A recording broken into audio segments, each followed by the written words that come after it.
U.S. Defense Secretary Donald Rumsfeld said, "It's untidy. Freedom's untidy. Free people are free to commit crimes and do bad things and make mistakes." Did anybody know that Donald Rumsfeld was an anarchist?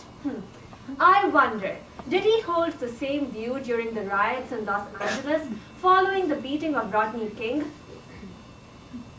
Before the war in Iraq began, the Office of Reconstruction and Humanitarian Assistance, the ORHA, sent the Pentagon a list of 16 crucial sites to protect.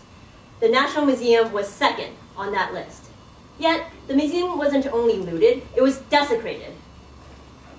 At a press conference during the days of looting, Secretary Rumsfeld, Prince of Darkness, turned on his media cohorts who had served him so faithfully throughout the war.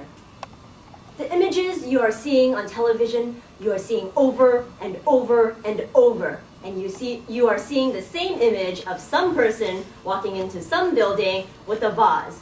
And you may say, "My God, were there that many vases? Is it possible that there were that many vases in the whole country?" Would it be all right for the poor of Harlem to loot the Metropolitan Museum? Would it be greeted with similar mirth? The last building on the ORHA list of 16 sites to be protected was the Ministry of Oil.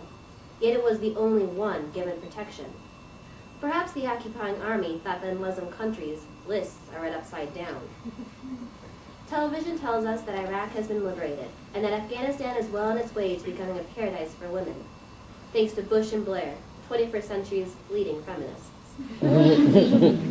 So, it was Hermann Goring, that old Nazi, who said that people can always be brought to the bidding of their leaders. All you have to do is tell them they're being attacked, then denounce the pacifists for a lack of patriotism and exposing the nation to danger. It works the same in any country.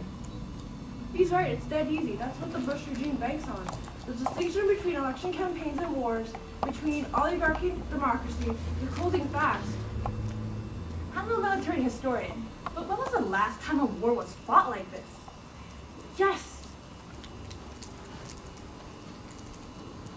After using the good offices of UN diplomacy, economic sanctions, and weapon inspections to ensure that Iraq was brought to its knees, its people starved, 500,000 children dead, its infrastructure severely damaged, after making sure that most of its weapons had been destroyed, in an act of cowardice that must surely be unrivaled in history, the coalition of the willing, better known as the coalition of the bullied and bought, sent in an invading army.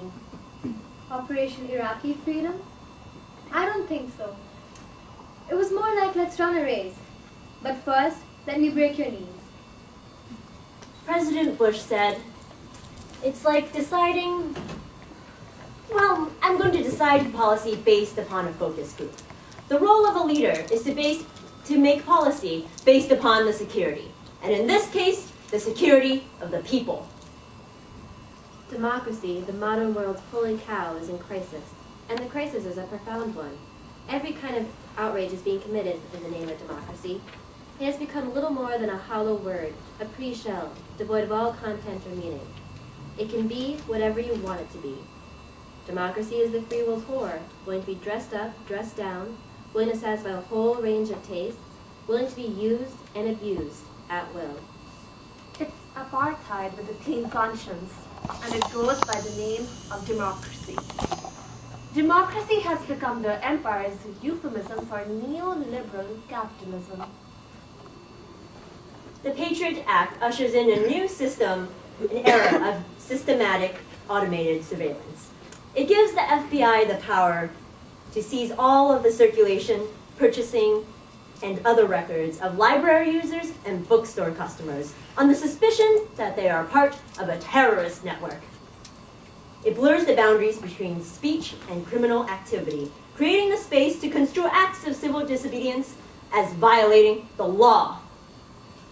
So, apart from the actual economic costs of war, the American people are paying for these wars of liberation with their freedoms. The cost of new democracy in other countries is the death of real democracy here at home.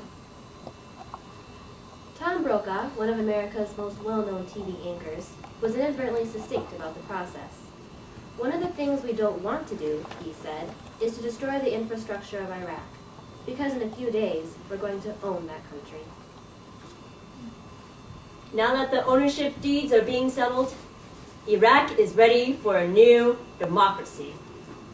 So, as Lenin used to ask, what is to be done?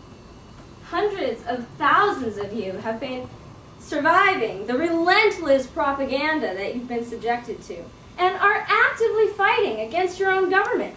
And in this ultra-patriotic climate of the United States, that's as brave as any Afghan or Palestinian or anyone fighting for their homeland. If you join the battle, not in your hundreds of thousands, but in your millions, you will be greeted joyously by the rest of the world. And you will see how beautiful it is to be gentle instead of brutal, safe instead of scared, befriended instead of isolated, loved instead of hated. I hate to disagree with you, Mr. President. Yours is by no means a great nation, but you could be a great people. History is giving you the chance. Seize the time.